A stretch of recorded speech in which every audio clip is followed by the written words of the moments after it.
विधानसभेसाठी अर्ज दाखल करण्याची मुदत संपली। शेवटच्या काही दिवसांमध्ये अत्यंत वेगवान नाट्यमय राजकीय घडामोडी सुद्धा घडल्या। महायुती, मवियासह वंचित आघाडीत देखील उमेदवारांमध्ये उमेदवारीसाठी जोरदार रस्सीखेच बघायला मिळाली। प्रमुख राजकीय पक्षांनी शेवटच्या क्षणापर्यंत उमेदवारी जाहीर न केल्यानं इच्छुकांचा जीव टांगणीला लागला होता। पण आता उमेदवारांची नावं समोर येताच विविध पक्षांतर्गत इच्छुकांमध्ये नाराजी पसरून बंड होण्यास सुरुवात झाली।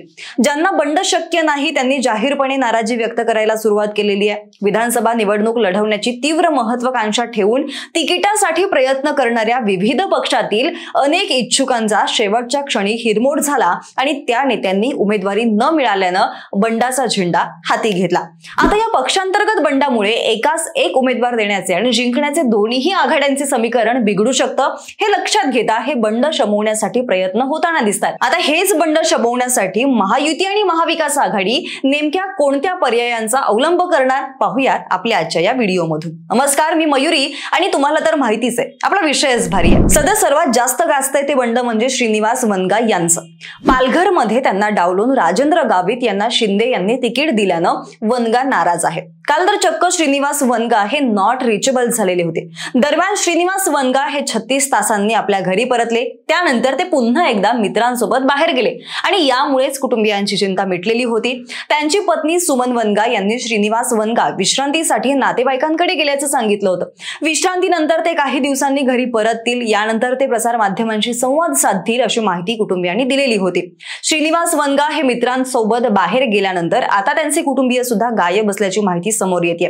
श्रीनिवास वनगा हे आपल्या पुनर्वसनाच्या चिंतेत आहेत, त्यामुळेच ते 36 तासांपासून अज्ञातवासात गेलेत। विश्वास ठेवलेला असताना सुद्धा एकनाथ शिंदे यांनी आपल्याला उमेदवारी दिली नसल्यानं मी व्यथित झालो आहे आणि उद्धव ठाकरे यांना देव माणूस म्हणत त्यांनी अप्रत्यक्षपणे बंड करून महायुतीला आणि एकनाथ शिंदे यांना अडचणीत आणले।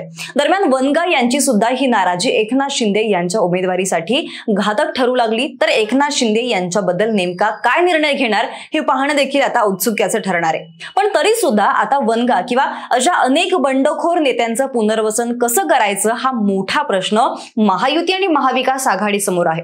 बंड केल्यानंतर राजकीय पुनर्वसन करण्यासाठीचा पहिला मार्ग म्हणजे राज्यपालपद। गेल्या काही दशकामधला अनुभव असा आहे की एखाद्या नेत्यानं बंड केलं किंवा त्याचा पराभव झाला तर अशा वेळेस त्यांना भविष्यात राज्यपाल पद देण्याचं आश्वासन दिलं जातं आणि सध्याच्या निवडणुकीपुरती त्यांना माघार घ्यावी लागते। आता हे राज्यपाल पद त्यांनाच दिलं जातं जे राजकारणातील मोठे आणि ज्येष्ठ नेते आहेत। आजच्या दिवशी महाराष्ट्रात बंड केलेल्या उमेदवारात सध्या कोणासही राज्यपाल पदाचं आश्वासन दिल्याची बातमी अजूनपर्यंत तरी नाहीये। बंड केलेल्या आपल्या पक्षातील उमेदवारांना माघार घेण्यासाठी किंवा त्यांचं बंड शमवण्यासाठी त्यांना विधान परिषदेवरती घेण्याचा पर्याय सुद्धा दिला जातो। सध्या राज्यपाल नियुक्त 12 आमदारांची शपथ घेऊन झालेली आहे। येणाऱ्या काळामध्ये विधान परिषदेच्या जागा रिक्त कधी होतील आणि त्याची निवडणूक कधी होईल हे स्पष्ट नाहीये। यासोबतच सरकार कोणाचं येईल आणि कोणाला किती जागा मिळतील हे सुद्धा अजूनपर्यंत स्पष्ट नाहीये। त्यामुळेच विधान परिषद हा मुद्दा सुद्धा या ठिकाणी बाजूला राहतो।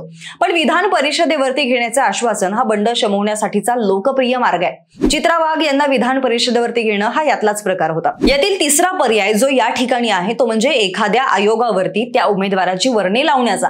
राज्य महिला आयोगावरती रुपाली चाकणकर यांची झालेली नियुक्ती हे याचं ताजं उदाहरण आहे। चौथा पर्याय राहतो तो म्हणजे उमेदवारास एखादं महामंडळावरती घेणं, त्या महामंडळाचा स्वतंत्र कार्यभार असणं। अण्णासाहेब पाटील महामंडळाच्या अध्यक्षपदी नरेंद्र पाटील यांची झालेली निवड हे भविष्यातील त्यांचं बंड शमवण्यासाठी केलेली खेळी असल्याचं विश्लेषकांचं म्हणणं आहे। यातील पाचवा पर्याय या ठिकाणी राहतो तो म्हणजे बंड करू इच्छिणाऱ्या उमेदवारास जिल्हा किंवा शहरात पक्षाचं अध्यक्षपद देणं। गेल्या काही निवडणुकांपासून हा पर्याय जास्त वापरला जातोय। चिंचवड विधानसभा मतदारसंघामध्ये बंड करण्याच्या तयारीत असलेल्या शत्रुघ्न काटे यांना शहराध्यक्ष पद देऊन भाजपनं त्यांचं बंड शांत केलेलं होतं। काही प्रसंगांमध्ये राज्य पातळीवरील संघटनेमध्ये सुद्धा त्या कार्यकर्त्याला संधी दिली जाते किंवा त्याला सामावून घेतलं जातं। आता हे सर्व पर्याय तेव्हाच वापरले जातात ज्या वेळेस उमेदवार हा त्यांचं उपद्रव मूल्य राखून आहे किंवा त्या उमेदवाराची तितकी ताकद आहे। बंड केलेल्या उमेदवारामुळे पक्षाचा अधिकृत उमेदवार पडण्याची, विरोधी पक्षाला ते जागा मिळण्याची शक्यता वाढते आणि म्हणूनच राजकीय बंड केलेल्या उमेदवारांना सांभाळून घेतलं जातं। म्हणजेच हे सर्व पर्याय जे आहेत ते आहेत सदनशीर मार्गाचे। पण यातला कोणताही पर्याय जर का लागू होत नसेल तर अशा वेळेस कोणता मार्ग अवलंबला जातो हे चंद्रकांत दादा पाटील यांच्या विरोधात बंड केलेल्या उमेदवाराच्या निमित्तानं तसंच पालघरच्या घटनेच्या निमित्तानं सर्वांच्या समोर आलेलं आहे। मुळामध्ये राजकारण हे मसल आणि मनी यांच्या भोवती केंद्रित झालेलं असताना बंड करणं ही सोपी गोष्ट नाही। तसंच प्रत्येक बंड केलेल्या कार्यकर्त्याला सामावून घेणं हे सुद्धा शक्य नाही हे वास्तव आहे। सत्ताधारी पक्षाकडे बंड करू इच्छिणाऱ्या किंवा बंड केलेल्या उमेदवारास सामावून घेण्याचे सर्व पर्याय ओपन असतात, पण जर का सत्तेत नसलेल्या पक्षाच्या उमेदवाराने बंड केलं तर त्या पक्षाकडे कोणताही पर्याय उपलब्ध नसतो। मुळामध्ये बंड का होतं याचा सुद्धा विचार होणं गरजेचं आहे।